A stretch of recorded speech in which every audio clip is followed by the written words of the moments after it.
দেশের স্বাস্থ্য খাতে অতিমাত্রায় বাণিজ্যিকীকরণ ঠেকাতে সরকারি ও বেসরকারি হাসপাতালের মধ্যে সমন্বয়ের কোনো বিকল্প নেই।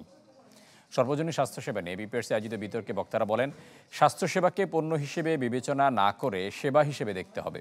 এজন্য সরকারি হাসপাতালগুলোর মান উন্নয়নের পাশাপাশি বেসরকারি খাতের উদ্যোক্তাদেরও এগিয়ে আসতে হবে। সভাপতির বক্তব্যে পিপিআরসি নির্বাহী চেয়ারম্যান ডক্টর হোসেন জিল্লুর বলেন, স্বাস্থ্য খাতে সংকট সমাধানে নীতি নির্ধারকদের অংশগ্রহণ জরুরি। এছাড়াও খরচ কমাতে মনোযোগ বাড়াতে হবে আইন ও যুগোপযোগী নীতিমালার দিকে।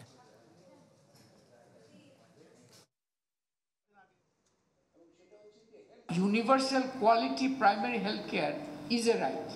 Eta niye there can be consensus.